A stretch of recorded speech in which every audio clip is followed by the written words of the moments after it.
হিঙ্গলগঞ্জে ফের বাংলাদেশের হদিশ। শ্বশুরকে বাবা সাজিয়ে জাল পরিচয়পত্র তৈরির অভিযোগ। হিঙ্গলগঞ্জে ঢুকে বিয়ে করে অবৈধভাবে বাস বাংলাদেশির অভিযোগ। তৃণমূল নেতৃত্বের মদতে অবৈধভাবে বাস বাংলাদেশি খায়রুল গাজী একাধিক বেআইনি কাজে যুক্ত।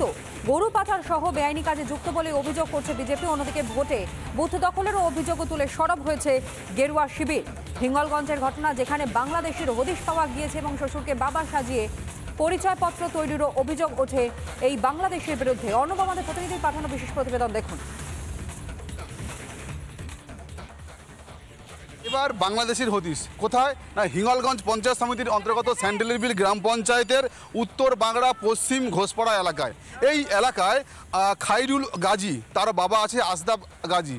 এলাকার বাসিন্দা থেকে শুরু করে বিরোধীদের যেটা দাবি যে প্রতিবেশীকে বাবা সাজিয়ে ভোটার তালিকায় নাম তুলেছে এই খায়রুল গাজী। বেশ কয়েক বছর আগে তিনি অবৈধভাবে বাংলাদেশ থেকে তিনি এই ভারতে এই এলাকায় তিনি আসেন, এসে তিনি অবৈধভাবে তিনি ভোটার কার্ড বানায়, এমনটাই দাবি এলাকার বাসিন্দা থেকে শুরু করে বিরোধী দলের কর্মীদের। তার পাশাপাশি এই যে বাংলাদেশি যে খায়রুল যে গাজী রয়েছে, সেই খায়রুল গাজীর যে বাবা রয়েছে আশরাফ গাজী, তিনি কিন্তু পরিষ্কার স্বীকার করছেন তার মাত্র 2 ছেলে।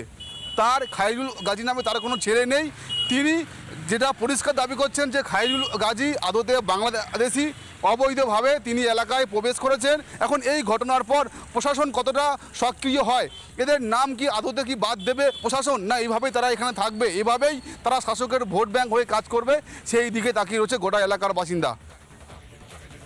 অন্যদিকে অভিযুক্ত খায়রুল গাজীর বক্তব্য আপনাদের সামনে তুলে ধরবো। অর্থাৎ এই বাংলাদেশে সে কি সাফাই দিচ্ছেন, অন্যদিকে যে শ্বশুরের নাম ভারিয়ে রীতিমতো নিজের পরিচয়পত্র বার করে নিয়েছে, সেই শ্বশুরমশাই কি জানাচ্ছেন শুনুন।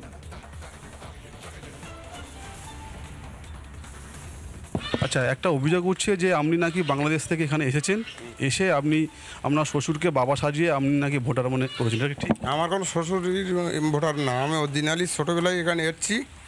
ছোটোবেলায় এসেছি, উনি আমার পুষছিল। আশরাফ গাজী, উনি আমার পিতা।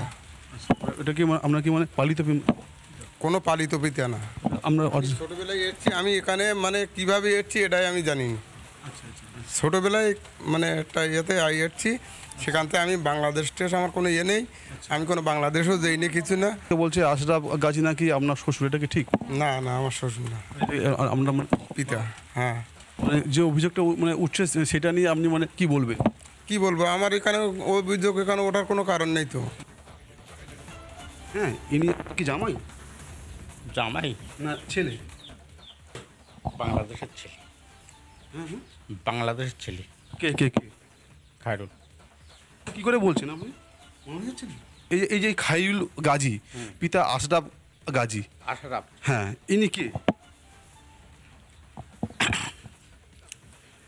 এখন আমার যে বাবা সাজিয়েছে, আমাদের বাবা সাজিয়ে ওটা প্রধান মেম্বারের কাছে জানতে হবে।